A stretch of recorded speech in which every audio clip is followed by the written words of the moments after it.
നമ്മൾ ഈ ബഹറിൽ നിൽക്കുന്നതും ഇത്രത്തോളം വന്നതും എല്ലാം അറിയണം. ഞാനത് ആരാധനയ്ക്ക് മുമ്പ് അച്ഛൻ വന്നപ്പോൾ ഞാനത് അച്ഛനോട് പറഞ്ഞു കേട്ടോ. ഞാനതൊന്നുകൂടെ വായിക്കാൻ ആഗ്രഹിക്കുന്നു. യെശയ്യാ പ്രവചനം 5-ാം അധ്യായം, അതിൻ്റെ ചില വാക്യങ്ങൾ. ഓക്കെ, വേഗത്തിൽ വായിക്കാം. ഞാൻ എന്റെ പ്രിയതമന് അവന്റെ മുന്തിരിത്തോട്ടത്തെ കുറിച്ച് എന്റെ പ്രിയന്റെ പാട്ട് പാടും. എന്റെ പ്രിയതമന് ഏറ്റവും ഫലവത്തായ ഒരു കുന്നിന്മേൽ ഒരു മുന്തിരിത്തോട്ടം ഉണ്ടായിരുന്നു. അവൻ അതിന് വേലി കെട്ടി അതിലെ കല്ല് പെറുക്കി കളഞ്ഞു. അതിൽ നല്ല വക മുന്തിരിവള്ളി നട്ടു. നടുവിൽ ഒരു ഗോപുരം പണിതു, ഒരു ചക്കും ഇട്ടു. മുന്തിരിങ്ങ കായ്ക്കുമെന്ന് അവൻ കാത്തിരുന്നു. കായ്ച്ചതോ കാട്ടുമുന്തിരിങ്ങ അത്രേ. ആകയാൽ യെരൂശലേം നിവാസികളും യഹൂദാ പുരുഷന്മാരുമായുള്ളവരെ, എനിക്കും എന്റെ മുന്തിരിത്തോട്ടത്തിനും മധ്യേ വിധിപ്പീൻ. ഞാൻ എന്റെ മുന്തിരിത്തോട്ടത്തിൽ ചെയ്തിട്ടുള്ളതല്ലാതെ ഇനി അതിൽ എന്ത് ചെയ്യുവാനുള്ളൂ? മുന്തിരിങ്ങ ഞാൻ പലപ്പോഴും ഇത് പറഞ്ഞിട്ടുണ്ട് അല്ലേ? ഓക്കെ, അപ്പൊ നമ്മളിത് പ്രത്യേകിച്ച് ഇന്ന് അറിയണം കേട്ടോ. ഓക്കെ, എന്താണ് ഇസ്രയേൽ? ഒരു മുന്തിരിവള്ളി. അപ്പൊ എന്ന് പറഞ്ഞതിന്റെ അർത്ഥം എന്താ? ഒരു മുന്തിരിവള്ളി കേട്ടല്ലോ എന്ന് പറഞ്ഞാൽ ഒരബ്രാഹാം മക്കളെ ഉണ്ടാകത്തില്ല. പക്ഷെ ഇന്ന് അതൊരു തോട്ടമായി. ഒരു മുന്തിരിവള്ളി എങ്ങനെയാ തോട്ടമാകണമെങ്കിൽ ഒത്തിരി മുന്തിരിവള്ളി വേണ്ടേ? സ്തോത്രം. ഒരു മുന്തിരിവള്ളി ദൈവം ഒരു തോട്ടമാക്കി. സ്തോത്രം. അതിനെ വളർത്തിയിടും, വലിയൊരു തോട്ടമാക്കി ദൈവം അതിനെ മാറ്റി. എങ്ങനെ മാറ്റി? ദൈവം ഇടപെട്ടു. സാറായിൽ ഇടപെട്ടു, റിബേക്കയിൽ ഇടപെട്ടു. പിന്നെ ഓരോരുത്തരും ദൈവം ഇടപെട്ട് അവരെ ഇങ്ങനെ കൊണ്ടുവന്ന് ഒരു തോട്ടം പോലെ അവരെ വലുതാക്കി. സ്തോത്രം പറഞ്ഞ് അതാണ് ഞാൻ ഇന്ന് രാത്രി പറഞ്ഞത്. നാം ഇന്നിവിടെ ഇരിക്കുന്നത് ദൈവത്തിന്റെ ഇടപെടലാണ്. ദൈവം ഇടപെട്ടത് കൊണ്ടാണ് ഒന്നുമില്ലാതിരുന്ന ഒരു ചെറിയ മുന്തിരിവള്ളി ഒരു തോട്ടമായി മാറിയത്. അതാരുടെ ഇടപെടലാണ്? കർത്താവിന്റെ. ഇവിടെ വന്നപ്പോൾ ഒന്നുമില്ലാതിരുന്ന നിങ്ങൾക്കിന്ന് 1000-400 ശമ്പളവും വണ്ടിയും മക്കളും കുടുംബവും ഒക്കെയായി നിങ്ങൾ വളർന്നത് ഓടേതമ്പുരാന്റെ ഇടപെടലാണെന്ന് ഓർത്തോണം. ഹല്ലേലൂയ പറഞ്ഞേ. ആമേൻ. മറന്നു പോകരുത് കേട്ടോ. ഇല്ലെങ്കിൽ ഒരു തോട്ടമാകത്തില്ല. ഒരു മുന്തിരിവള്ളി ഒരു തോട്ടമാകുവോ? സ്തോത്രം പറഞ്ഞേ. ജോലി ചെയ്യുന്നിടത്ത് ദൈവം ഇടപെട്ടില്ലേ?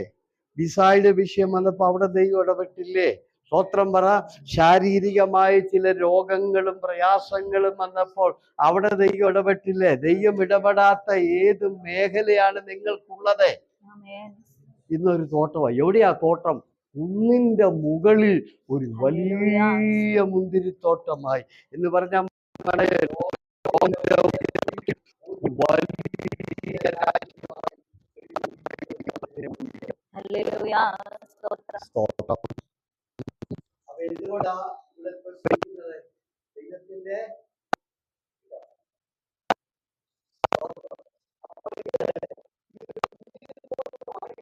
വേണ്ടി ദൈവം എന്ത് ചെയ്തു?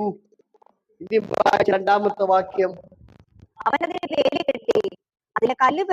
കണ്ടോ? അവൻ എനിക്ക് വേലി ഇപ്പൊ കണ്ടോ? കവല് തന്നു.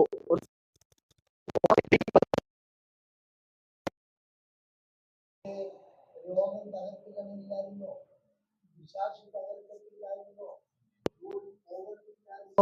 സ്തോത്രം പറഞ്ഞ് പലരും മരിച്ച് ഈ ഭൂമിയിൽ നിന്ന് മാറ്റപ്പെട്ടു പോകത്തില്ലായിരുന്നോ? അതുപോലെയുള്ള അനർത്ഥങ്ങൾ വന്നില്ലേ? അപ്പോഴെല്ലാം ദൈവം വേലി കെട്ടി ഒരു പോറല് പോലും ഏക്കാതെ ദൈവത്തിന്റെ കാവല് തന്നത് കൊണ്ടല്ലേ ഒരു തോട്ടമായി നിൽക്കുന്നത്.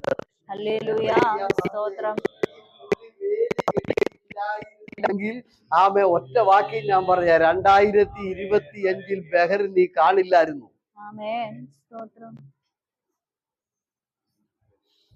പിശാച് കയറും, കുറുക്കൻ കയറും, പിശാച് കയറുകയും മറ്റ് ജന്തുക്കളൊക്കെ കയറും, എന്ത് ചെയ്യും, കള്ളം കയറും. അങ്ങനെ ഈ തോട്ടം നശിപ്പിച്ച് കളയുന്നത് പോലെ നിങ്ങൾ തകർന്ന് തരിപ്പണമായി പോകുമായിരുന്നു. നിങ്ങളുടെ ജീവിതം ദൈവം വേലി കെട്ടുന്നത് പോലെ ദൈവത്തിന്റെ കാവല് നിങ്ങൾക്ക് ചുറ്റും തന്നാണ് ഇതുവരെയും ദൈവം നിങ്ങളെ നിർത്തിയത്. അതുകൊണ്ട് കൈ ഉയർത്തി ഹല്ലേലൂയ പറ. ഇപ്പൊ മനസ്സിലായോ? ഇനി രണ്ടാമത്തെ വാക്യം വീണ്ടും വായിച്ചേ. അവൻ അതിന് വേലി കെട്ടി അതിലെ കല്ല് പെറുക്കി കളഞ്ഞു, അതിൽ നല്ല വക മുന്തിരി അതിന്റെ കല്ല് പെറുക്കി കളഞ്ഞു. ഇങ്ങോട്ട് നോക്കിക്കേ, മനസ്സിലായോ? ഇല്ലല്ലേ? നമുക്ക് വളരാൻ പറ്റുകയില്ലായിരുന്നു. കല്ല്, വലിയ വലിയ കല്ലും കല്ലിന്റെ കഷണങ്ങളും അതുപോലെ കമ്പും ചപ്പും ചവറും ഒക്കെ കിടന്ന് അതെല്ലാം പെറുക്കി കളഞ്ഞിട്ട് ഇതിനെ നല്ല നിലം ഒരുക്കി ദൈവം കൊടുത്തു. ഒറ്റ വാക്കിൽ അർത്ഥം ഞാൻ പറയാ, അങ്ങനെ സാഹചര്യം അനുകൂലമാക്കി തന്നു. ഹല്ലേലൂയ പറഞ്ഞത്. ഇന്ന് നീ ജോലി ചെയ്യുന്നതിന്റെ കാരണം അനുകൂലമായ ഒരു സാഹചര്യം അവിടെ ദൈവം ഒരുക്കി തന്നിട്ട് അറിയാവോ? എങ്ങനെയാണ് ആ നിലം വളരാൻ തക്കെ അനുകൂലമായി? അതിനകത്തെ കല്ലാര പെറുക്കി കളഞ്ഞേ? സ്തോത്രം പറ. അതിനകത്ത് നല്ലപോലെ മുന്തിരിക്ക് വളരാൻ കഴിയാത്ത വിധം കല്ല് കിടന്ന സ്ഥലം കല്ലെല്ലാം പെറുക്കി മാറ്റി, അതിനകത്ത് കട്ടയും അതിനകത്ത് തടിയെല്ലാം പെറുക്കി മാറ്റി നല്ലൊരു സാഹചര്യം ഒരുക്കി തന്നു. അങ്ങനെയാണ് ഈ ലലി കയറിയത്. സ്തോത്രം വെറുതെ. അങ്ങനെയായി നീ, അങ്ങനെയാണ് ഇന്ന് കസേരയിൽ ഇരിക്കുന്നത്. ഈ സാഹചര്യത്തെ ഒടതമ്പുരാൻ അനുകൂലമാക്കിയില്ലെങ്കിൽ ഈ മുന്തിരി മുകളിലോട്ട് പൊങ്ങത്തില്ലായിരുന്നു. ഹല്ലേലൂയ പറഞ്ഞേ. അതിന് തക്കതായ ഒരു സാഹചര്യം ആ തോട്ടത്തിനില്ലായിരുന്നു. കളഞ്ഞു. സ്തോത്രം. ഓർത്ത് നോക്കിക്കേ, തടസ്സങ്ങൾ ഓരോന്ന് പുള്ളി എടുത്ത് കളഞ്ഞിട്ടല്ലേ വിസ അടിച്ചത്. ഞങ്ങൾ ഓരോന്നോരോന്ന് പുള്ളി എടുത്ത് കളഞ്ഞിട്ടല്ലേ ജോലി കിട്ടിയത്. ഹല്ലേലൂയ പറ. തടസ്സങ്ങൾ ഓരോന്നോരോന്ന് എടുത്ത് പുള്ളി കളഞ്ഞിട്ടല്ലേ ഇന്നും ഇവിടെ ഇരിക്കുന്നത്. ഹല്ലേലൂയ പറഞ്ഞേ. ആ നന്ദി നമ്മൾ ദൈവത്തോട് കാണിക്കണ്ടേ? സ്തോത്രം പറ. ഓർമ്മയുണ്ടോ? കല്ലൊക്കെ പെറുക്കി കളഞ്ഞ് നല്ല നിലവാക്കി തന്നത് കൊണ്ടാണ് ഇതിന് വളരാൻ പറ്റിയത്. അല്ലേ? ഇത് വളരുമോ ബ്രദറെ? നിങ്ങളുടെ സാഹചര്യമെല്ലാം അനുകൂലമാക്കി തന്നത് കൊണ്ടല്ലേ നിങ്ങൾക്ക് ഇത്രത്തോളം ആത്മീയവും ഭൗതികവുമായി ഉയരാൻ കഴിഞ്ഞത്. അല്ലെങ്കിൽ നിങ്ങൾ എങ്ങനെ ഉയരും? ഹല്ലേലൂയ പറഞ്ഞ്. നിങ്ങളുടെ ജീവിതത്തിൽ കഷ്ടങ്ങളും നഷ്ടങ്ങളും ഭാരങ്ങളും പ്രയാസങ്ങളും രോഗങ്ങളും ദുഃഖങ്ങളും പ്രതികൂലങ്ങളും പ്രതിസന്ധികളും ജീവിതത്തെ മുന്നോട്ട് വിടാതിരുന്നപ്പോൾ അതെല്ലാം എടുത്തു കളഞ്ഞ് മുന്നേറാനുള്ള നല്ല വഴി അവൻ തുറന്നു തന്നില്ലേ?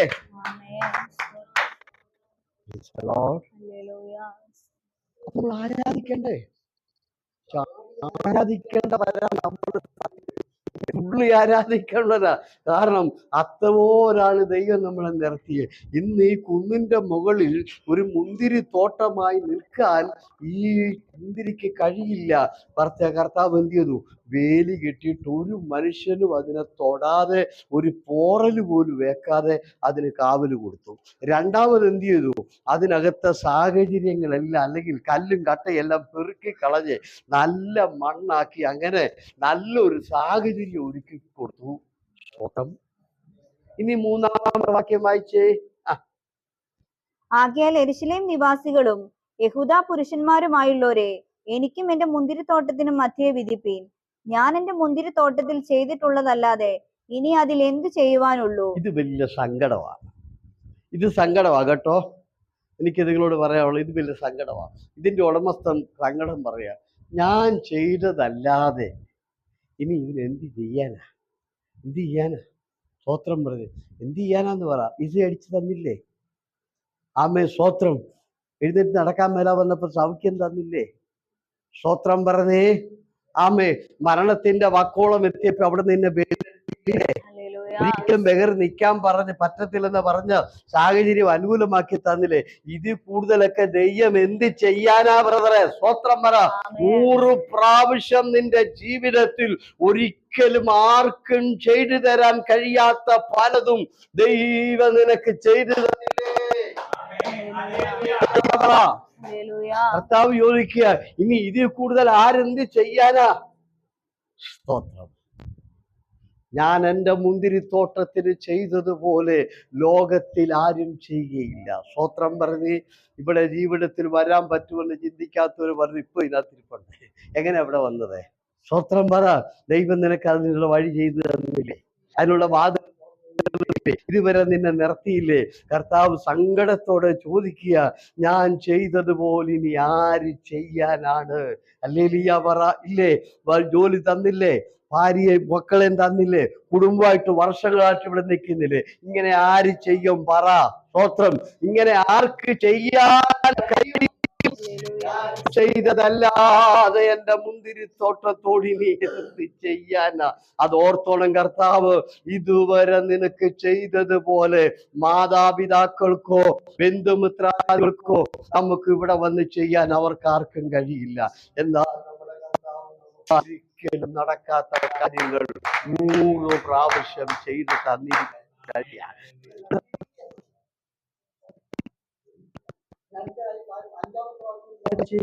ആകയാൽ വരുവീൻ, ഞാൻ എന്റെ മുന്തിരിത്തോട്ടത്തോട് എന്ത് അല്ല, ചെയ്യും? 4ാമത്തെ വാക്യം. ഞാൻ എന്റെ മുന്തിരിത്തോട്ടത്തിൽ ചെയ്തിട്ടുള്ളതല്ലാതെ ഇനി അതിൽ എന്ത് ചെയ്യുവാനുള്ളൂ? മുന്തിരിങ്ങ കായ്ക്കുമെന്ന് ഞാൻ കാത്തിരുന്നാറേ, അത് കാട്ടുമുന്തിരിങ്ങ എത്ര കായ്ച്ചത് എന്ത്?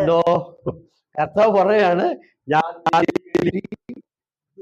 കാവല് കൊടുത്തു, ഒരു മനുഷ്യൻ ഇതിനകത്ത് കയറാൻ ഞാൻ സമ്മതിച്ചില്ല. ആമേൻ ആമേൻ. പിശാച് കയറി ജോലിയില്ലാതെ രോഗം വന്ന് ഇവിടെ നിന്ന് തിരിച്ചു പോകാൻ ദൈവം സമ്മതിച്ചോ? കഷ്ടങ്ങളും നഷ്ടങ്ങളും വന്ന് ജീവിതം തകർന്നു പോകാൻ ദൈവം സമ്മതിച്ചോ? ഹല്ലേലൂയ പറഞ്ഞ് അനേക പ്രതിസന്ധികൾ വന്നപ്പോൾ അത് നീണ്ടു മുൻപോട്ട് പോകാൻ ദൈവം സമ്മതിച്ചോ? ഒന്നും സമ്മതിച്ചില്ലല്ലോ. അതെല്ലാം വേലി കെട്ടി സൂക്ഷിച്ചിട്ട് കല്ലും കട്ടയും പെറുക്കി കളയുന്ന പോലെ ഓരോ പ്രതിസന്ധികളും നീക്കി ഓരോ പ്രതികൂലങ്ങളും നീക്കി ദൈവം അനുകൂലമായ മണ്ണൊരുക്കി കൊടുത്തതുപോലെ സാഹചര്യം ഒരുക്കി തന്നില്ലേ? എന്നിട്ട് കർത്താവ് പറയാ, എനിക്ക് സങ്കടം എന്താണെന്നറിയോ? കാട്ടുമുന്തിരി ഇത്രയും ചെയ്ത് തന്നിട്ടും ഇപ്പോഴും കൈ ഒന്ന് ശക്തമായിട്ട് അടിച്ച് വായൊന്ന് തുറന്ന് 2 ഹല്ലേലൂയ പറയാൻ ബുദ്ധിമുട്ടാ അല്ലേ? സ്തോത്രം പറഞ്ഞേ, ബുദ്ധിമുട്ടല്ലേ? ഇവർ ആര് ചെയ്തു തരും? കർത്താവ് ചോദിക്കുക, ഞാൻ ഇത്രയും ചെയ്തിട്ടും ഇവര് പിന്നെയും കാട്ടുമുന്തിരി കായ്ക്കുകയാ എന്ന് പറഞ്ഞാൽ മനസ്സിലായോ? പിന്നെ ആത്മീകത്തിലെ ഒരിക്കലും ഒരു മാറ്റവും കാണുന്നില്ല.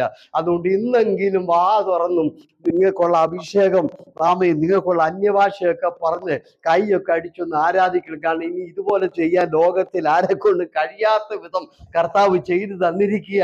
വേലി കെട്ടിയത് കൊണ്ട് അന്നൂടെ നിൽക്കുന്നത്. ഇല്ലെങ്കിൽ വർഷങ്ങൾക്ക് പറയില്ലോ തിരിച്ചു പോയേനെ. നിൽക്കുന്ന വേലി കെട്ടിയത് കൊണ്ട്, അല്ലെങ്കിൽ അതൊക്കെ പോയനെ കയ്യുന്നേ. ഹല്ലേലൂയ പറഞ്ഞേ. കുടുംബമായിട്ട് ഇവിടെ നിൽക്കി നോക്ക. ഇതുകൊണ്ടാ പുള്ളി വേലി കെട്ടിയില്ലെങ്കിൽ നാളെ രാവിലെ കാണാം രോഗം എല്ലാം കയറി അടിച്ച് തകർത്ത് കളയും, നടക്കാൻ മേലാത്ത വിധത്തിലാക്കും. ഉള്ളതുകൊണ്ടാണ് ഇതിനകത്തെല്ലാം പറഞ്ഞേ. അതുകൊണ്ട് ഇവര് കാട്ടുമുന്തിരി കായ്ച്ചു. അതുകൊണ്ട് ആത്മീയമായി നല്ലൊരു ഫലം പൈസ ഉണ്ടാക്കി കൊടുക്കില്ലെങ്കിൽ ആത്മീയമായിട്ട് വാ തുറന്ന് ദൈവത്തിന് നല്ല ഫലം കൊടുക്കേ. സ്വത്ര ഇത്രത്തോളം നടത്തിയതിലും കൊണ്ടുവന്നതിലും ഒക്കെ നന്ദി പറഞ്ഞു. ഞാൻ എപ്പോഴും പറയുമല്ലോ, ഈ പാറ്റ് നമ്മുടെ പിതാക്കന്മാരാരും ഇവിടെ കമ്പനി ഇട്ടില്ല, അവരാരും പച്ചക്കറി കൃഷി ചെയ്തില്ല, അവരാരും നെൽകൃഷി ചെയ്തില്ല, അവരാരും സമ്പാദിച്ചു ഇവിടുത്തെ ബാങ്കിൽ ഇട്ടില്ല, അവരാരും നമുക്ക് വേണ്ടി ഇവിടെ പണം സ്വരൂപിച്ചില്ല, അവരാരും വസ്തു മേടിച്ചില്ല, അവരാരും കാറും വണ്ടിയും മേടിച്ചില്ല. പറമ്പിൽ യാത്ര ചെയ്യുന്നു. ഈ സ്ഥലം അവരുടേതാണ്, ഈ ഫ്ലാറ്റ് അവരുടേതാണ്. അങ്ങനെ നമ്മുടെ പിതാക്കന്മാർ അധ്വാനിക്കാത്ത നന്മ അനുഭവിക്കാൻ ദൈവം വഴി തുറന്നു തന്നപ്പോൾ ആ ദൈവം ആരാധിക്കണ്ടേ. Praise the Lord. ഹല്ലേലൂയ. ഇപ്പൊ മനസ്സിലായോ നമ്മൾ ഇവിടെയൊക്കെ ഈ വളർന്നു വരുന്നതും വളർന്നതിൻ്റെയൊക്കെ രഹസ്യം? വളരാത്ത ഒരു ഒറ്റ മുന്തിരിനെയാണ് ദൈവം ഇപ്പൊ തോട്ടമാക്കി വെച്ചത്. ഇത് തോട്ടമാകത്തില്ല. തോട്ടമായത് എങ്ങനാ? വേലി കെട്ടിയിട്ടാ. ഇതിന് ഞാൻ എന്ത് ചെയ്തു? കട്ടൻ കല്ലും ഒക്കെ കുറുക്കി കാണാം. സ്തോത്രം. ഇനി 5-ാമത്തെ വാക്യം വായിച്ചേ. ആകയാൽ വരുവീൻ, ഞാൻ എന്റെ മുന്തിരിത്തോട്ടത്തോട് എന്ത് ചെയ്യുമെന്ന് നിങ്ങളോട് അറിയിക്കാം. ഞാൻ അതിന്റെ വേലി പൊളിച്ചു കളയും, അത് തിന്നുപോകും. ഞാൻ അതിന്റെ മതിൽ ഇടിച്ചു കളയും, അത് ചവിട്ടി മെതിച്ചു പോകും. ഞാൻ അതിനെ ശൂന്യമാക്കും.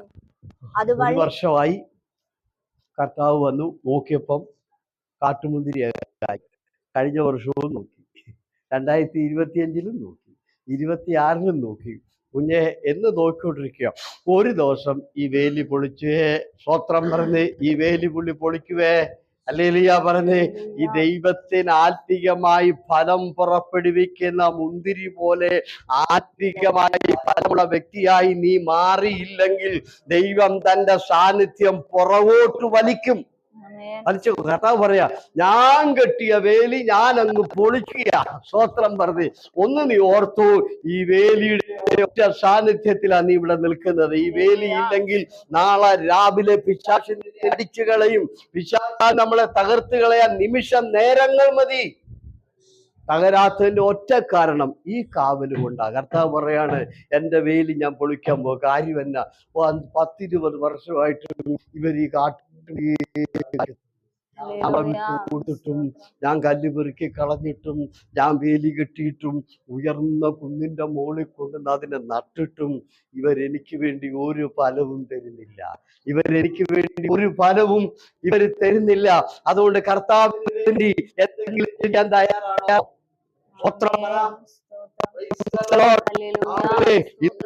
ഇല്ലാത്തോടത്ത് വീസ തന്നതും ഭാര്യയും ഭർത്താവും ജീവിക്കാൻ വേണ്ടി കുഞ്ഞുങ്ങളെ കൊണ്ടുവരാൻ കഴിഞ്ഞതും വർഷങ്ങളായി ഇവിടെ എത്തിക്കാൻ കഴിഞ്ഞ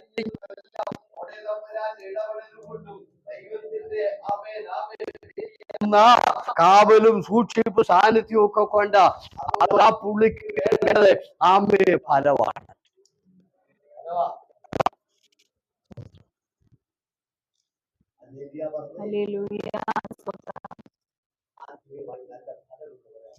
നമ്മുടെ വായിൽ പുറപ്പെടുന്ന ആത്മീയ വാക്കുകൾക്ക് ഫലമുണ്ട്. നല്ല വാക്ക് പറഞ്ഞാൽ അത് ഒരാളുടെ ഹൃദയത്തിന് ഇത് കിട്ടും, സന്തോഷം കിട്ടും. സന്തോഷത്തിന്റെ ഫലം അവരനുഭവിക്കും. ഒരാളെ കാണുന്നതോടെ ഇടപെട്ടാൽ അതിന്റെ ഫലം ആ ഹൃദയത്തില് എന്ത് ചെയ്യുന്നു? ചിലപ്പോ സ്നേഹം കിട്ടാത്ത ഹൃദയമായിരിക്കും. ഇത് കിട്ടുമ്പോൾ അവര് സന്തോഷിക്കും. അങ്ങനെ നമ്മുടെ വായിന്ന് വരുന്ന വാക്കുകൾക്കെല്ലാം ഫലമുണ്ട്. അതുകൊണ്ട് തമ്മിൽ കാണുമ്പോൾ ഒരു സ്വോത്രവേലും പറയണം. കഴിഞ്ഞ ദിവസം ഞാൻ ഒരു സഹോദരിയെ കണ്ടപ്പോഴത്തിൽ എന്നെ കണ്ടുള്ള മോന്ത വീർപ്പിച്ച് ഓടുന്നത് കണ്ട്. അറിവില്ലായ്മയാണോ ബോധമില്ലായ്മയാണോ എന്ന് എനിക്കറിയാട്ട. ആ പാർശ്വ ഒത്തിരി വിളിക്കുമൊന്നും വേണ്ട, ഒരു സ്വോത്രം എന്തേലും പറയണ്ടേ? പാർശ്വ നമ്മുടെ ചർച്ചിലല്ല കണ്ടു. ഇനി അതോർത്ത് നിങ്ങൾ പാരപ്പെടണ്ട. ഇനി ഞങ്ങളുടെ ചർച്ചിലൊക്കെ അല്ല. അമ്മ കാണുമ്പോൾ ഒരു സ്വോത്രം പറയണം. ഒന്ന് ചിരിക്ക, ഒന്ന് കൈയൊക്കെ കൊടുക്ക. നമ്മുടെ വായിന്ന് പോകുന്ന വാക്കുകൾ അനേക ഫലങ്ങൾ ഉണ്ടാകട്ടെ. അത് ഫലം പുറപ്പെടട്ടെ. സ്തോത്രം. എപ്പോഴും കുചുമ്പം പറഞ്ഞ് കുറ്റവും പറഞ്ഞ് കുറവും പറഞ്ഞിരുന്ന കേൾക്കുന്നവർക്ക് ഒന്നുകൂടെ ദുഃഖം ഉണ്ടാകും. പിന്നെ അവർ നമ്മളോട് അടുക്കാൻ ആഗ്രഹിക്കും. കാരണം നമ്മുടെ വാക്കുണ്ടാക്കുന്നതെല്ലാം ഇതാ കൈപ്പേറിയ ഫലങ്ങളാ. അപ്പൊ ഒരു കാഴ്ചയുണ്ട്, കയ്പ് മുന്തിരിയാ കായ്ക്കുന്നത്. സ്തോത്രം. ആമേ. കർത്താവ് ഇവിടെ കൊണ്ട് നട്ടു. അല്ല, കർത്താവ് പറഞ്ഞു, ഞാൻ എന്ത് ചെയ്യാൻ പോവാ? എന്റെ സാന്നിധ്യം പുറകോട്ട് എടുക്കുക. ഞാൻ ഇനി വേലി അങ്ങ് പൊളിക്കാൻ പോവാ. എന്നിട്ട് കർത്താവ് വേലി പൊളിക്കുന്നതിന് പറഞ്ഞു, ഞാൻ വേലി പൊളിച്ചാൽ പിന്നെ ആ തോട്ടം കാണത്തില്ല. അതെന്ത് ചെയ്യുമെന്ന് പറയാം? ചവിട്ടിക്കളയുമെന്ന് പറഞ്ഞു. ശത്രു കയറി. ഞാൻ വേലി പൊളിച്ചാൽ അത് എന്ത് ചെയ്യും? അത് പിശാച് കയറി അത് ചവിട്ടിക്കളയും. 5-ാമത്തെ വാക്യമായി 5. ആകയാൽ വരുവീൻ, ഞാൻ എന്റെ മുന്തിരിത്തോട്ടത്തോട് എന്ത് ചെയ്യുമെന്ന് നിങ്ങളോട് അറിയിക്കാം. ഞാൻ അതിന്റെ വേലി പൊളിച്ചു കളയും. വേലി പൊട്ടിക്കും കേട്ടോ. ഇപ്പൊ ദൈവം നിനക്ക് തന്നിരിക്കുന്ന ദൈവ സാന്നിധ്യം പുറകോട്ട് വലിക്കുമെന്നായി പറഞ്ഞതിന്റെ അർത്ഥം. ആ ഒരു സാധനം ഉള്ളത് കൊണ്ടാണ് ഇപ്പൊ ഇവിടെ നിൽക്കുന്നത്. ഈ സാധനം പുറകോട്ട് വലിച്ചാൽ നാളെ നമ്മുടെ ജീവിതത്തിൽ ഷുഗറും പ്രഷറും കയറി അടിച്ച് താഴെ ഇടും കേട്ടോ. ഒക്കെ പറഞ്ഞ് ആമേ ഒരു കുഴപ്പമില്ല. ഉദാഹരണം പറഞ്ഞതേ ഉള്ളൂ, തോറ്റാലേ അങ്ങനെ ചെയ്യുമെന്നല്ല പറഞ്ഞത്. പറഞ്ഞതാണ് ഈ ഒരൊറ്റ ദൈവ സാന്നിധ്യമാണ് നമ്മളെ രോഗം തകർക്കാതിരിക്കുന്നത്, പിശാച് തകർക്കാതിരിക്കുന്നത്, പ്രതികൂല ശക്തികളും ബന്ധനങ്ങളും ഒന്നും നമ്മളെ തകർത്ത് കളയാതിരിക്കുന്നത് ഈ ദൈവത്തിന്റെ സാന്നിധ്യമായി. ഈ വേലിയ കർത്താവ് പറഞ്ഞാണത് പൊളിക്കാൻ പോവാ.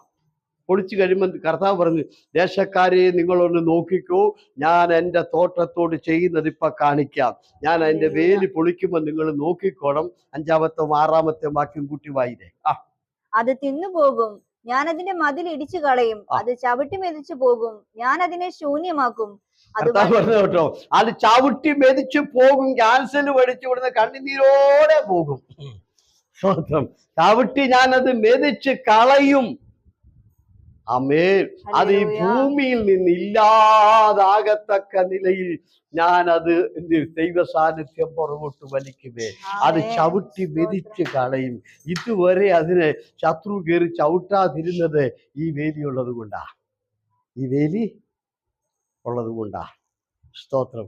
ദാവീദ് ദൈവത്തിന് ദൈവ സാന്നിധ്യം പുറകോട്ട് വലിക്കാൻ ദൈവത്തിന് എന്തില്ല, ബുദ്ധിമുട്ടില്ല. ഞാൻ ഇന്നാൾ പറഞ്ഞതല്ലേ, ഈ 1 ശമൂവേലിന്റെ പുസ്തകത്തിലെ 6-ാം അധ്യായത്തിലെ 7-ാം അധ്യായത്തിൽ 2 ശമൂവേലിലെ ദൈവം പറഞ്ഞു, ശൗലിന്റെ വീട്ടിൽ നിന്ന് ഞാൻ എന്ത് ചെയ്തു, എൻ്റെ ആത്മാവിനെയും അനുഗ്രഹത്തെയും തിരിച്ചെടുത്തു. ഇതുപോലെ പുള്ളി അങ്ങ് തിരിച്ചെടുക്കും. ഇപ്പൊ തന്നിരിക്കുന്നതൊക്കെ തിരിച്ചെടുക്കാൻ പുള്ളിക്ക് 1 സെക്കൻഡ് മതി. സ്തോത്രം. ഇതങ്ങ് തിരിച്ചെടുത്തപ്പോൾ ശൗലിന്റെ മേൽ ദുരാത്മാവ് വന്നു. സ്തോത്രം പറഞ്ഞ പൈശാചിക ശക്തി വന്നു. ശൗല് പരാജയപ്പെട്ടു. ഏറ്റവും ഒടുവിൽ നമ്മൾ വായിക്കുന്നത് ആത്മഹത്യ ചെയ്യാൻ നോക്കിയിട്ട് അതും നടന്നില്ല. സ്വന്തം ആളിങ്ങനെ നാട്ടി വെച്ചിട്ട് അതിൻ്റെ പുറത്തോട്ട് വീണ് ചാകാൻ വേണ്ടി ശൗല് ആത്മഹത്യ ചെയ്യാൻ നോക്കി. വാളിന്റെ പുറത്ത് വീട്ടിൽ നടന്നില്ല. പിന്നെ ഒരു അമാലേക്യൻ ഓടിച്ചെന്ന് വെട്ടിക്കൊന്നു. നമ്മൾ ഇന്നലെ യൂദാടെ കാര്യം ഞാൻ ക്ലാസ് എടുത്തപ്പോൾ പറഞ്ഞു. യൂദാടെ കാര്യം ഞാൻ പറഞ്ഞു. സ്തോത്രം. യൂദാ തൂങ്ങിച്ചത്ത കാര്യം. ഈ തൂങ്ങിച്ചത്തവരുടെ ആരും വയറ് പൊട്ടുകയില്ല. പക്ഷെ ബൈബിളിൽ എഴുതിയിരിക്കുന്നത് യൂദാടെ വയറ് പൊട്ടിയെന്ന. അപ്പോസ്തലപ്രവൃത്തി 1-ാം അധ്യായത്തിൽ എഴുതിയിട്ടുണ്ട്. യൂദാ താഴോട്ട് വീണപ്പോൾ വയറ് പൊട്ടി കുടല് വെളി വന്നു.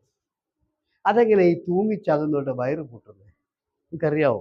അപ്പൊ ഞാൻ പറയാം, ഇയാള് ഒരു ഗോഡ്ഷോറ് ചെന്ന് കയറും മേടിച്ച് ഇവന്റെ വരവ് കണ്ടപ്പോളെ ഗോഡ്ഷോറുകാരന് മനസ്സിലായി ഇവൻ എന്തോ കുഴപ്പത്തിലാണ്. പുള്ളി എന്തെന്നറിയാമോ? ഇവൻ അറിഞ്ഞില്ല, കൊടുത്തു ഒരു പഴയ കയറാ. പുതിയ കയറ് കൊടുത്തില്ല അവന്.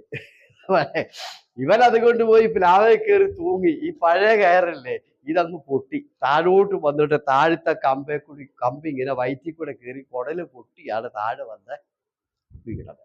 ചുരുക്കി പറഞ്ഞാൽ ശരിക്കും ആത്മഹത്യ ചെയ്യാൻ പോലും യൂദായ്ക്ക് പറ്റിയില്ല. അതുപോലും നടന്നില്ല. ഇതുപോലെ ശൗലിന് പറ്റിയത്.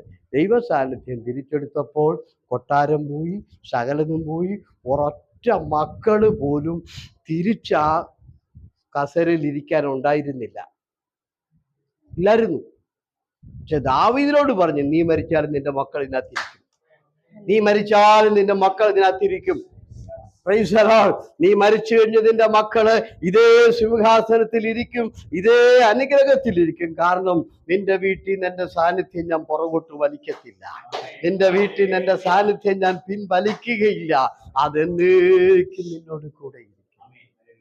സ്തോത്രം കേട്ടോ. അതുകൊണ്ട് ഈ ദൈവ സാന്നിധ്യം ദൈവം പുറകോട്ട് വലിക്കാൻ ഇടയാകരുത്. ആത്മീക ഫലം ദൈവത്തിന് കൊടുത്തില്ലെങ്കിൽ പുള്ളി അത് പുറകോട്ട് വലിക്കും. വലിച്ചാൽ പിന്നെ പോക്കാണ്. സ്തോത്രം. ഹല്ലേലൂയ. അതുകൊണ്ട് ഈ ദിവസങ്ങളിൽ ഉപവാസവും പ്രാർത്ഥനയൊക്കെ എടുത്ത് അഭിഷേകവും പ്രാപിച്ച് ദൈവകൃപയും പ്രാപിച്ച് പരിശുദ്ധാത്മാവിൽ നിറഞ്ഞ് നല്ല ഫലമുള്ള വ്യക്തികളായി മാറിയില്ലെങ്കിൽ ഞാൻ ഒന്നുകൂടെ പറയുന്നു, ചിലപ്പോൾ 2-3 വർഷം കൂടെ ഒക്കെ പുള്ളി നോക്കിയിട്ട് അവസാനം ഈ വേലി അങ്ങ് പൊളിക്കുവേ. നേരത്തെ പറഞ്ഞ് ഞാൻ വെക്കുക കേട്ടോ. സ്തോത്രം. ആമേ. ഫലം കൊടുത്തില്ലെങ്കിൽ പുള്ളി വേലി പൊളിക്കും. ആമേ. പുള്ളി നോക്കുന്നത് ഒരു നല്ല ഫലം കഴിക്കാൻ വേണ്ടിയാ. അതുകൊണ്ട് ആ വേലി പൊളിക്കാൻ ഇടയാകരുത് കേട്ടോ. ദൈവസാന്നിധ്യം പുറകോട്ട് വലിക്കുകയാണ്. ശൗലിന്റെ മേൽ നിന്ന് അതങ്ങ് വലിച്ചു. ദാവീദ് പ്രാർത്ഥിച്ച കാര്യം ഞാൻ സങ്കീർത്തനത്തിൽ പറഞ്ഞ ഓർമ്മയുണ്ടോ? 51 സങ്കീർത്തനം 10 വാക്യത്തിൽ ദാവീദ് കരഞ്ഞു പ്രാർത്ഥിച്ചു, നിന്റെ സന്നിധിയിൽ എന്നെ തള്ളിക്കളയല്ലേ.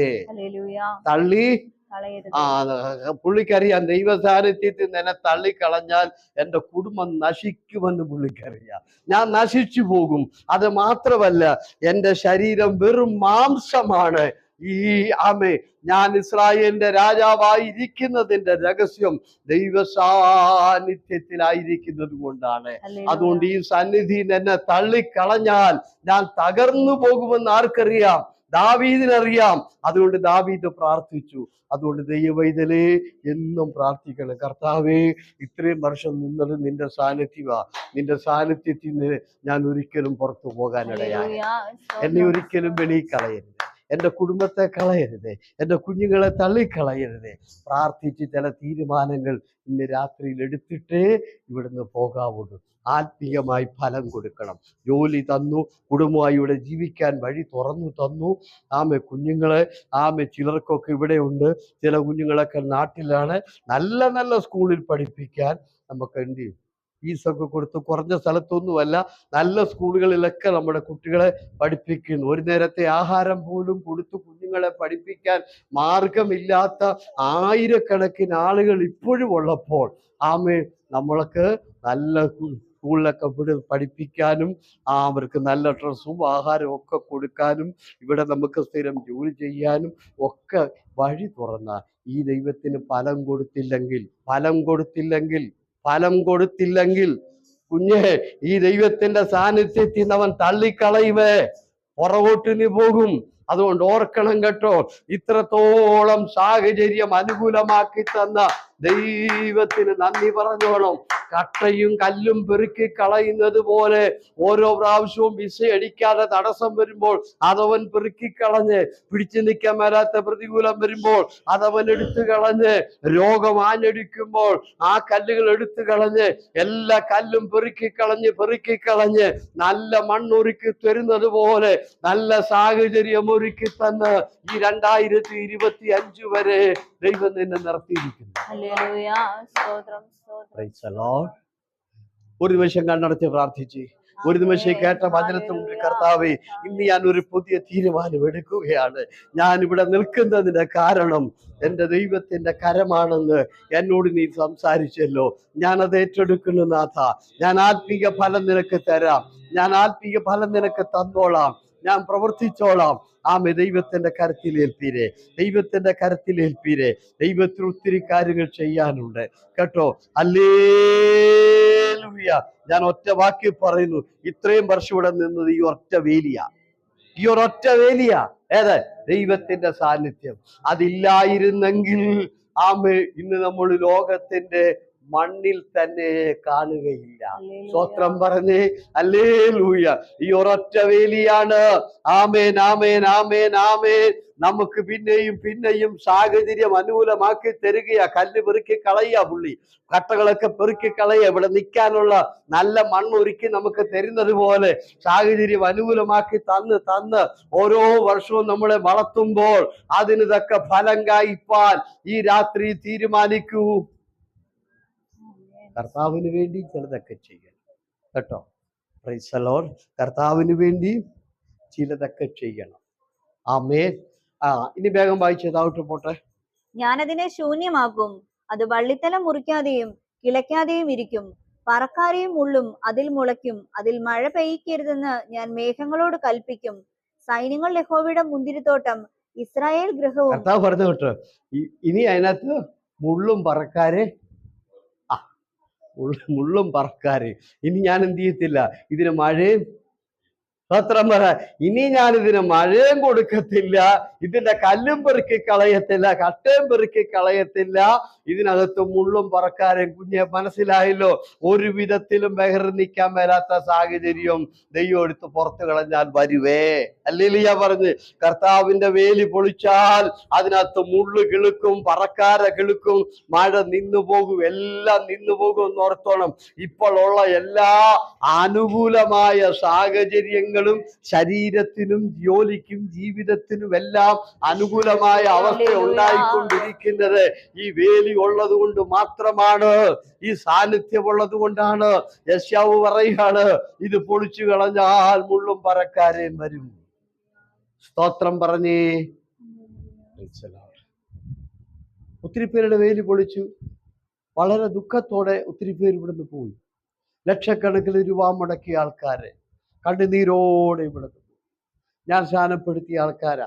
ജോസഫ് അച്ചാൻ വറീസിന്റെ അനിയൻ, വിളിച്ച് വറീസിനെ അറിയത്തില്ലേ?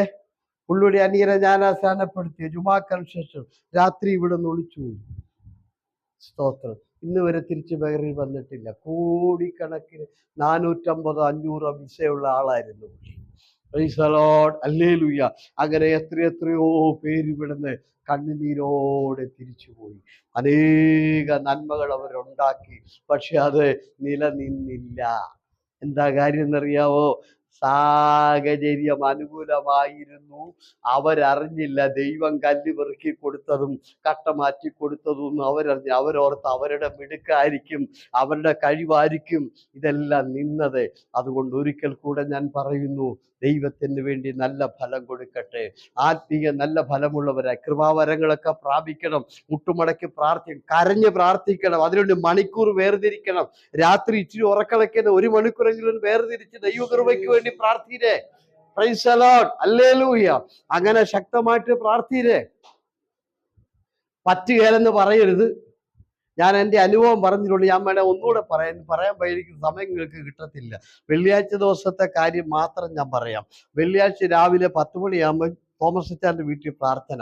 ആ പ്രാർത്ഥനയ്ക്ക് കൂടുന്ന പുള്ളി അതുണ്ടായിരിക്കും. ചോദിച്ചു നോക്ക്, എത്ര വർഷം ഉണ്ടായിരുന്നു ആ വീട്ടിൽ ഞാൻ പ്രാർത്ഥന? 18 വർഷത്തെ. ചോദിച്ചു പുള്ളിയോട്. ആ പ്രാർത്ഥന 2 മണിയാകുമ്പോൾ തീരും. അത് കഴിഞ്ഞ ഉടനെ ഡോക്ടറുടെ വീട്ടിൽ പ്രാർത്ഥന 3 മണിക്ക്. സ്തോത്രം. അത് കഴിഞ്ഞ ഉടനെ വൈകിട്ടത്തെ ആരാധന. അന്നേരം ഞാൻ അടുത്ത സ്ഥലത്തോട്ട് പോവുക ആരാധനയ്ക്ക്. അന്ന് ആരാധന നടക്കുന്നത് നമ്മുടെ ലാസിയാൻസിന്റെ അവിടെയാ കേട്ടോ. അപ്പൊ എത്ര പ്രാർത്ഥനയായി? വെള്ളിയാഴ്ച 3 ആയില്ലേ? സ്തോത്രം പറഞ്ഞത്.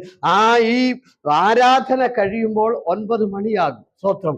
ആ ആരാധന കഴിഞ്ഞ് 9 മണിയാകുമ്പോൾ ഞാൻ അവിടെ നിന്ന് ഇറങ്ങിയ ഉടനെ ഇദ്ദേഹത്തിന് അറിയാൻ എൻ്റെ ഒരു സ്നേഹിതനുണ്ട്, അലക്സ്. ആ വീട്ടിൽ രാത്രി 10 തൊട്ട് 11 വരെ പ്രാർത്ഥന. അതും കഴിഞ്ഞ് വന്ന് കിടന്നിട്ട് വെളുപ്പിനെ 5 മണിക്ക് ജോലി നടത്തിയ ആളാണ്. 10-20 വർഷം.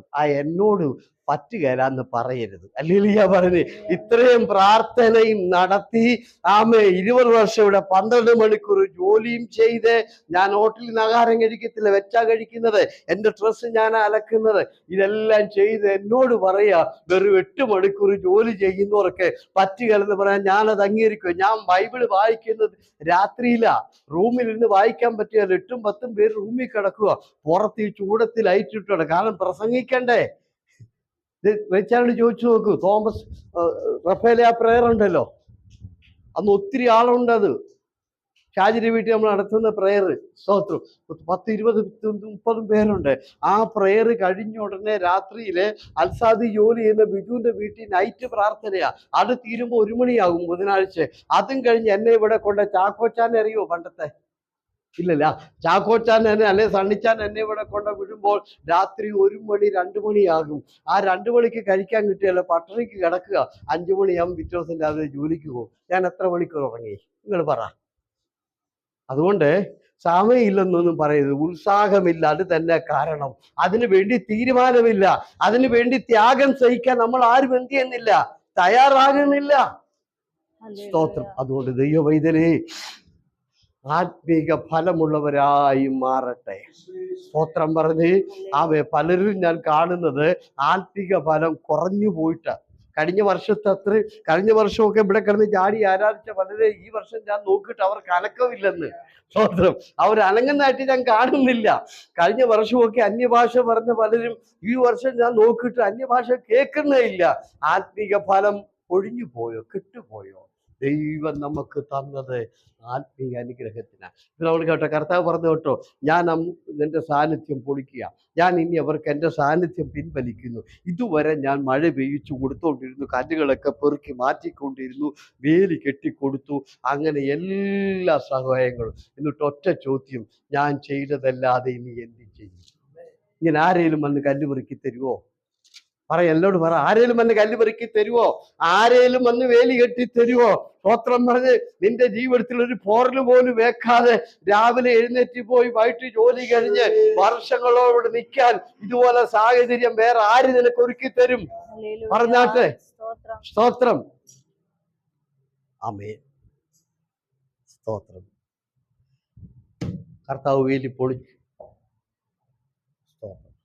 യെശയ്യാപ്രവചനം 1-ാം അധ്യായം 3, 4, 5 വാക്യത്തിലേക്ക് വന്നാട്ടെ. കാള തന്റെ ഉടയവനെയും കഴുത തന്റെ യജമാനന്റെ പുൽത്തൊട്ടിയെയും അറിയുന്നു, ഇസ്രായേലോ അറിയുന്നില്ല. എന്റെ ജനം ഗ്രഹിക്കുന്നതുമില്ല. അയ്യോ പാപമുള്ള ജാതി, അകൃത്യഭാരം ചുമക്കുന്ന ജനം, ദുഷ്പ്രവൃത്തിക്കാരുടെ സന്തതി, വഷളായി നടക്കുന്ന മക്കൾ. അവർ യഹോവയെ ഉപേക്ഷിച്ച് ഇസ്രായേലിന്റെ പരിശുദ്ധനെ നിരസിച്ച് പുറകോട്ട് മാറിക്കളഞ്ഞിരിക്കുന്നു. ഇനി നിങ്ങളെ അടിച്ചിട്ട് എന്ത്? നിങ്ങൾ അധികം അധികം പിന്മാറുകയുള്ളൂ. മതി. കർത്താവ് പറയാണ്, വലിയൊരു മുന്തിരി തോട്ടമായി ഒരു കുന്നിന്റെ മുകളിൽ കൊണ്ടുവന്ന് ദൈവം ഇവർക്ക് എല്ലാ അനുഗ്രഹവും കൊടുത്ത് ഇവരെ ഉയർത്തി ദൈവം അവിടെ നട്ടു.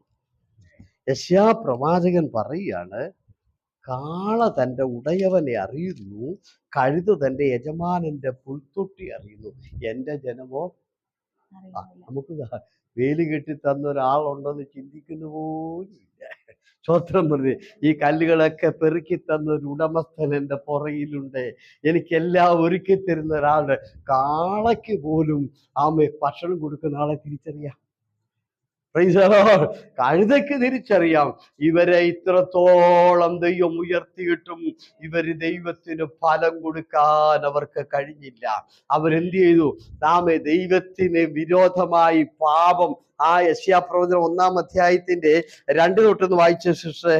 ആകാശമേ അല്ലെങ്കിൽ 9-ാമത്തെ വാക്യം വായിച്ചാലും കുഴപ്പമില്ല, അത് വായിച്ചു. സൈന്യങ്ങളുടെ യഹോവ. സോറി, 6-ാമത്തെ വാക്യം. അടിതൊട്ട് മുടി വരെ ഒരു സുഖവുമില്ല, മുറിവും ചതവും പഴുത്ത വ്രണവും മാത്രമേ ഉള്ളൂ. അവയെ ഞെക്കി കഴുകിയിട്ടില്ല, വെച്ചു കെട്ടിയിട്ടില്ല, എണ്ണ പുരട്ടി ശമിപ്പിച്ചിട്ടില്ല. ഒരു സുഖവുമില്ല. അടിതൊട്ട് മുടി വരെ പഴുത്തു എന്ന് പറഞ്ഞാൽ മനസ്സിലായോ? ഇല്ലല്ലേ? പാപം കൂടി പാപത്തിന്റെ രോഗം കൂടി അടിതൊട്ട് മുടി വരെ പഴുത്തതുപോലെ ഇസ്രായേൽ പാപത്തിൽ കുളിച്ചു കിടക്കുക. ഹല്ലേലൂയ പറഞ്ഞേ. ഇതിനാണോ ദൈവം ഉയർന്ന കുന്നിന്റെ മുകളിൽ കൊണ്ടുവന്ന് വേണ്ടതെല്ലാം കൊടുത്തവരെ നട്ടതാ. ഇപ്പൊ എന്ത് ചെയ്തു? നമ്മുടെ ഭാഷയിൽ പറഞ്ഞാൽ മൃഗത്തെക്കാളും കഷ്ടമായി. സ്തോത്രം. ആമേൻ, ആമേൻ, ആമേൻ. നമ്മളെ ഒന്ന് കാണുമ്പോൾ, നമ്മളൊരു പശുവിനെ വളർത്തിയാൽ ആ പശു നമ്മളെ കാണുമ്പോൾ ഒന്ന് നോക്കും, നമ്മളെ കാണുമ്പോൾ എന്ത് ചെയ്യും? ഒന്ന് അമറുമൊക്കെ ചെയ്യും. ഇത് അതുപോലുമില്ല. ഒടേതമ്പുരാനെ ഒന്ന് തിരിഞ്ഞു പോലും. അടിതൊട്ട് മുടി വരെ പഴുത്തിരിക്കുക. ഞെക്കി കഴിയത്തില്ലെന്ന് പറഞ്ഞാൽ മനസ്സിലായോ? പാപത്തിന് നല്ല ചികിത്സയില്ല. അത് ഞെക്കി കഴിയത്തില്ല. ചിലർക്ക് ഞെക്കുന്ന ഇഷ്ടമല്ല. പാർശ്വന്തിര അങ്ങനെ പറഞ്ഞു. സ്തോത്രം. വേണ്ട, അവിടെ നിന്ന് പഴുത്തു, അവിടെ ആർക്കും പോയി പഴുത്ത് അഴുകട്ടെ, എനിക്ക് തന്നെ മുടക്ക്. സ്തോത്രം പറഞ്ഞ് ഞെക്കി കഴിയാൻ സൗഖ്യം കിട്ടും. ഡോക്ടർ എന്ത് ചെയ്യും? സമ്മതിക്കത്തില്ല. ഡോക്ടർ എന്ത് ചെയ്യും? ഡോക്ടർ ഞെക്കി നല്ലവണ്ണം കഴുകി സൗഖ്യമാകുന്നത് വരെ പുള്ളി ഞെക്കും. പാർശ്വം ഞെക്കിയാലോ, അയ്യോ പാർശ്വം ഞങ്ങളോട് അത് പറഞ്ഞു ഇത് പറഞ്ഞു. വേണ്ടത് അവിടെ ഇരുന്നോട്ടെ. കുഞ്ഞെ, കുറവിരിക്കുന്നോടം അത് ഞെക്കി പിഴിഞ്ഞതെടുത്ത് കളഞ്ഞു നീ ശുദ്ധീകരണം പ്രാപിക്കണം. സ്തോത്രം. അത് വെച്ചോണ്ടിരിക്കരുത്. കാരണം അത് വെച്ചോണ്ടിരുന്ന വീണ്ടും വീണ്ടും തകർച്ചയിലോട്ട് പോകും. അങ്ങനെ ഇസ്രായേൽ ഇപ്പൊ തകർന്ന് തരിപ്പണം. ഒരു വാക്യം കൂടെ ഒന്ന് വായിച്ചു. ഇരമ്യാവ് 8-ാം അധ്യായത്തിന്റെ ഒടുവിലത്തെ 2 വാക്യം വായിച്ചു. ഒടുവിലത്തെ 2 വാക്യം യിരെമ്യാവ് 8-ാം അധ്യായത്തിന്റെ കൊയ്ത്ത് കഴിഞ്ഞു, ആ ഫലശേഖരവും കഴിഞ്ഞു, ആ നാം രക്ഷിക്കപ്പെട്ടതുമില്ല. ആ എന്റെ ജനത്തിൻ പുത്രിയുടെ മുറിവ് നിമിത്തം ആ ഞാനും മുറിപ്പെട്ട് ദുഃഖിച്ചു നടക്കുന്നു. സ്തംഭനം എന്നെ പിടിച്ചിരിക്കുന്നു. മതി. ഗിലെയാദി കൊയ്ത്തും കഴിഞ്ഞു, ഫലശേഖരവും കഴിഞ്ഞു, രക്ഷിക്കപ്പെട്ടതുമില്ല. ഗിലെയാദിൽ വൈദ്യനില്ലയോ, എന്റെ പുത്രിയുടെ രോഗം ശമനം അതിന്റെ അർത്ഥം വരാതിരിക്കുന്നത്. മനസ്സിലായി. കൊയ്ത്തും പലശേഖരവും കഴിഞ്ഞു പറഞ്ഞു. 21 ദിവസവും ഉപവാസവും കഴിഞ്ഞു, 40 ദിവസവും ഉപവാസവും കഴിഞ്ഞു, എന്ത് ചെയ്തിട്ടില്ല, രക്ഷിക്കാൻ ഒരു ഗുണം. അതുകൊണ്ട് സ്തോത്രം പറഞ്ഞേ. എന്ന് പറഞ്ഞാൽ ആത്മീകമായിരിക്കുന്ന ഫലവെടുപ്പും വിളവെടുപ്പും ഒക്കെ നടന്നിട്ടും ഇവർക്കൊരു മാറ്റവും. ലിലിയ പറഞ്ഞ് കൊയ്ത്തും ഫലശേഖരം കഴിഞ്ഞിട്ടും എന്റെ പുത്രിയുടെ രോഗം കണ്ടോ. ഇവിടെ 40 നടത്തിയിട്ട് 21 നടത്തിയിട്ടും ഒരു വ്യത്യാസവും ഇല്ല. ആമേൻ. ഇതുവരെ എന്ത് ചെയ്തിട്ടില്ല, ശരീരത്തിന് സൗഖ്യം വന്നിട്ടില്ല, രോഗം മാറിയിട്ടില്ല, ഒന്നുമില്ല. പ്രവാചകൻ വളരെ ദുഃഖത്തോടെ ചോദിക്കുക, ഇവിടെ വൈദ്യനില്ലേ, എന്റെ പുത്രിക്ക് തൈലമില്ലേ എന്ന് പറഞ്ഞാൽ മനസ്സിലായോ? എന്ന് പറഞ്ഞ പാസ്റ്റർ ഇല്ലേ, ഇതിനൊക്കെ ചികിത്സ എന്താണ് പാസ്റ്റർ സഭയിൽ കൊടുക്കാത്തെന്നാ ചോദിച്ചത്. സ്തോത്രം. വിശ്വാസികളെല്ലാം ഇങ്ങനെ എന്ത് ചെയ്തിരിക്കുക, സ്തോത്രം പറഞ്ഞ് കൊയ്ത്തും ഫലശേഖരവും കഴിഞ്ഞിട്ടും എല്ലാരും സൗഖ്യം കിട്ടാതിരിക്കുക. എല്ലാരും എന്ത് ചെയ്യുന്നു, ശാരീരികമായി മാനസികമായി ഒക്കെ രോഗം പിടിച്ച് ഇരിക്കുക. ഇവിടുത്തെ വൈദ്യനില്ലേ, ഇവിടുത്തെ വൈദ്യൻ ഞാനാ, ഞാൻ തൈലം തരുമ്പോ കുടിക്കാത്ത എന്റെ കുഴപ്പമാണോ? കുഞ്ഞെ, ഞാൻ തൈലം കൊണ്ട് പുറകെ നടക്ക, ഒറ്റയെല്ലാം കുടിക്കത്തില്ല. ഇനിയിപ്പോ ഞാൻ എന്ത് ചെയ്യാനാ? പ്രൈസലോ, ഞാനത് പുറകോട്ടുണ്ടല്ലേ. അപ്പം പ്രവാചകൻ ചോദിക്കുന്നു, ഇവിടെ വൈദ്യനില്ലേ? വൈദ്യനുണ്ട്, 2 പേരില്ലേ ഇവിടെ? അവരിഷ്ടം പോലെ തരുന്നില്ലേ? ദൈവത്തിന്റെ പൈതലേ, പാപത്തിന്റെ രോഗത്തിൽ നിന്ന് ദൈവമക്കൾക്ക് സൗഖ്യം കിട്ടാനാണ് വൈദ്യന്മാരായ പാസ്റ്റർമാരെ ആക്കി വെച്ചിരിക്കുന്നത്. അവർ കൊടുക്കേണ്ട മരുന്ന് കറക്റ്റ് കൊടുക്കണം, തൈലം കൊടുക്കണം, മരുന്ന് കൊടുക്കണം. ഇല്ലെങ്കിൽ പ്രവാചകൻ ചോദിക്കുന്നത് പോലെ ചോദിക്കും, എന്താ വൈദ്യ നിന്റെ രോഗിക്ക് സൗഖ്യമില്ലാത്തത്? തകർന്ന് തരിപ്പണമായി. വേലി പൊളിച്ച കണ്ടോ. നടത്താൻ പോവാ. ഇന്നത്തെ മെസ്സേജ് ഒന്നും പറയാൻ പറ്റില്ല. ഓക്കെ, 37-ാം അധ്യായം എഗസ്കീൽ, പെട്ടെന്ന് വായിച്ചു. എഗസ്കീൽ 37. യഹോവയുടെ കൈ എന്റെ മേൽ വന്നു, യഹോവയുടെ ആത്മാവിൽ എന്നെ പുറപ്പെടുവിച്ചു, താഴ്വരയുടെ നടുവിൽ നിർത്തി. അത് അസ്ഥികൾ കൊണ്ട് നിറഞ്ഞിരുന്നു. അവൻ എന്നെ അവയുടെ ഇടയിൽ കൂടി ചുറ്റി ചുറ്റി നടക്കുമാറാക്കി. അവ താഴ്വരയുടെ പരപ്പിൽ എത്രയും അധികമായിരുന്നു. അവ ഏറ്റവും ഉണങ്ങിയുമിരുന്നു. ഏറ്റവും അധികം ഉണങ്ങിയുമിരുന്നു. കണ്ടോ, ഉയർന്ന കുന്നിന്റെ മുകളിൽ എല്ലാ സുഖ സൗകര്യങ്ങളോട് കൂടി ഉയർത്തി വളർത്തിയ മുന്തിരിയാണ് ഇസ്രായേൽ. എവിടെ വന്നു? യെശയ്യാവ് പറയുന്നത്, പാപത്തിലേക്ക് വന്നിട്ട് അടി തൊട്ട് മുടി വരെ പഴുത്ത് പാപിയായി ജീവിക്കുകയായി. യിരെമ്യാവ് ചോദിക്കുകയാണ്, ഇവിടുത്തെ വൈദ്യൻ ചികിത്സിക്കുന്നില്ലേ? വൈദ്യന്മാരുണ്ടല്ലോ, വൈദ്യന്മാരാരും ശരിക്ക് ചികിത്സിക്കത്തില്ല. യെശയ്യാവ് പറഞ്ഞു കേട്ടോ, ഞെക്കിക്കഴുകത്തില്ല, ഞെക്കിക്കഴുകത്തില്ല. മനസ്സിലായോ? ആമേൻ, ആമേ. ചീത്ത വിളിച്ചേച്ചു വന്നാലും പാർശ്വം മിണ്ടത്തില്ല, സിഗരറ്റ് വലിച്ചേച്ചു വന്നാലും മിണ്ടത്തില്ല, കള്ളു കുടിച്ചേച്ചു വന്നാലും മിണ്ടത്തില്ല. കുഞ്ഞെ ശരിക്കും ഞെക്കിക്കഴുകാതെ രോഗി സൗഖ്യമാകത്തില്ല. തെറ്റാണെന്ന് പറഞ്ഞവനെ തിരുത്തേണ്ടത്, ഞെക്കിക്കഴുകേണ്ടത് വൈദ്യന്റെ ചുമതലയാണ്. സ്തോത്രം പറയ്. ശരിക്ക് ചികിത്സിക്കുന്ന ഒരു വൈദ്യൻ അത് ഞെക്കി കഴുകിയിരിക്കും, അവന്റെ അഴുക്കെല്ലാം പോണം. ആമേൻ, ആമേൻ. സ്തോത്രം പറഞ്ഞേ. യെശയ്യാവ് ചോദിച്ചില്ലേ, പറഞ്ഞില്ല, അടി തൊട്ട് മുടി വരെ പഴുത്തിരിക്കുന്നു. അപ്പൊ നിങ്ങൾ വായിച്ചു കേട്ടില്ലേ 6-ാമത്തെ വാക്യത്തിൽ? യെശയ്യാവ് 1-ന്റെ അടി തൊട്ട് മുടി വരെ പഴുത്തിരിക്കുക. വൈദ്യന്മാർ ഞെക്കത്തില്ല. പള്ളിയിലൊക്കെയാണ് പിന്നെ പോട്ടെന്ന് വിചാരിക്കും. കാരണം അച്ഛന്മാരാരും ആരെയും ഞെക്കത്തില്ല. കാര്യം എന്താണെന്ന് വെച്ചാൽ പ്രൈസലോ അവർക്ക് കാശാണ് വേണ്ടത്. നമുക്ക് കാശല്ല വേണ്ടത്, ആത്മീയ വിടുതലാണ് വേണ്ടത്. അതുകൊണ്ട് തീർച്ചയായിട്ടും ഞെക്കി കഴുകണം. കാരണം ഈ രോഗം ഇരുന്ന് പഴുത്ത് പഴുത്ത് പഴുത്ത് പഴുത്ത് ചീഞ്ഞ് ചീഞ്ഞ് ഓരോ വശം ഇങ്ങനെ പൊക്കോണ്ടിരിക്കും. ഹല്ലേലൂയ പറഞ്ഞ്. അതുകൊണ്ട് വൈദ്യൻ ഒരിക്കലും രോഗം ഇരുന്ന് കാല് പഴുത്ത് പഴുത്ത് കാല് മുറിച്ചു കളയാൻ ഇടയാകുന്നതല്ല വൈദ്യന്റെ ചികിത്സ. ഞെക്കി ഞെക്കി കഴുകി അതിനെ പരിപൂർണ്ണ സൗഖ്യമാക്കുക എന്നുള്ളതാണ്. ഹല്ലേലൂയ പറഞ്ഞ്. അതുകൊണ്ട് പള്ളിയിലാണ് അച്ഛന്മാര് കള്ളു കുടിച്ചു ചെന്നാൽ മൂലക്കരിതോട്ടെന്ന് വിചാരിക്കും. നമുക്കിവിടെ അത് പറ്റുകയില്ല. കാരണം ഇവിടെ ഞെക്കി കഴുകുന്ന സ്ഥലമാണ്. സ്വത്രം പറഞ്ഞ് ഇവിടെ ചീത്തയും വിളിച്ച് തെറിയും വിളിച്ച് കുശുമ്പും ഒക്കെ വെച്ചോണ്ട് ഇവിടെ വന്നിരുന്ന് ആരാധിച്ചാൽ ദൈവമക്കളെ ശരിയാകുകയില്ല. പാപം ഞെക്കി ഞെക്കി കഴുകി അത് പുറത്ത് കളഞ്ഞ് എന്ത് ചെയ്യണം? ചികിത്സ കൊടുക്കണം. കേട്ടില്ലേ ഇരമ്യാവ് 8-ാം അധ്യായത്തിൽ ഒടുവിലത്തെ വാക്യത്തിൽ ഗിലെയാദി വൈദ്യനില്ലേ? അതിന്റെ അർത്ഥം എന്താ? പാസ്റ്റർ നീ എവിടെ പോയി? എന്താ നിന്റെ വിശ്വാസികളുടെ രോഗം സൗഖ്യമാകാത്തത്? വർഷങ്ങളായിട്ട് ഇവരിങ്ങനെ പാപത്തിൽ വീണ് കിടക്കുകയാണല്ലോ, എന്തുകൊണ്ട് ഇവർക്ക് സൗഖ്യമില്ല? നിന്റെ കൈ തൈലമില്ലേ എന്ന് പ്രവാചകൻ ചോദിച്ചു കേട്ടില്ലേ? ഇവിടെ തൈലമില്ലേ? നീ എന്താ മരുന്ന് കൊടുക്കുന്നില്ല ഇവർക്ക്? ഇവരിങ്ങനെ പഴുത്ത് പഴുത്ത് നശിച്ചു പോകുന്നത് ഇതിന്റെ ഉടമസ്ഥന് സഹിക്കാൻ പറ്റില്ല. സ്വത്രം. യെഹെസ്കേലിൽ വന്നപ്പോൾ പോയി, ചത്തുപോയി, ശരീരം പോയി, എല്ലാം പോയി. ഇപ്പത്തെ അസ്ഥി കൂമ്പാരം പോലെയാ കേട്ടോ. ഏറ്റവും അധികം ഉണങ്ങിയ അസ്ഥി. ആത്മീയം എന്ന് പറയുന്ന ഒരു സാധനം ആ ശരീരത്തിലില്ല. വെള്ളം മയമെന്ന് പറയുന്നത് അതിനകത്തില്ല. അത് ഉണങ്ങി ഉണങ്ങി ഉണങ്ങി അങ്ങനെയല്ലേ? ഒന്നുകൂടെ വായിച്ചതിന് ശേഷം യെഹെസ്കേൽ 37. യഹോവയുടെ കൈ എന്റെ മേൽ വന്നു, യഹോവയുടെ ആത്മാവിൽ എന്നെ പുറപ്പെടുവിച്ചു, താഴ്വരയുടെ നടുവിൽ നിർത്തി, അത് അസ്ഥികൾ കൊണ്ട് നിറഞ്ഞിരുന്നു. അവൻ എന്നെ അവയുടെ ഇടയിൽ കൂടി ചുറ്റി ചുറ്റി നടക്കുമാറാക്കി. അവ താഴ്വരയുടെ പരപ്പിൽ എത്രയും അധികമായിരുന്നു. അവ ഏറ്റവും ഉണങ്ങിയും ഇരുന്നു. ഏറ്റവും ഉണങ്ങി കണ്ടോ? ഞരമ്പില്ല, മാംസമില്ല, വെള്ളമില്ല, ഏറ്റവും ഉണങ്ങി. ഉയർന്ന കുന്നിന്റെ മുകളിൽ അനുഗ്രഹിക്കപ്പെട്ട ഒരു ജാതിയായി ഒരു രാജ്യമായി ദൈവം കൊണ്ടുവന്ന് ഉയർത്തിയ സാധനമാ വന്നീ കിടക്കുന്നത്. ഹല്ലേലൂയ പറഞ്ഞ്. ഇന്നതിന് ജീവനില്ല, ഇന്നതിന് ഞരമ്പില്ല, ഇന്നതിന് ശ്വാസമില്ല, ഇന്നതിന് അനക്കമില്ല, വെള്ളം മയവെന്ന് പറഞ്ഞ് അതിനകത്തില്ല. ഹല്ലേലൂയ പറഞ്ഞ്.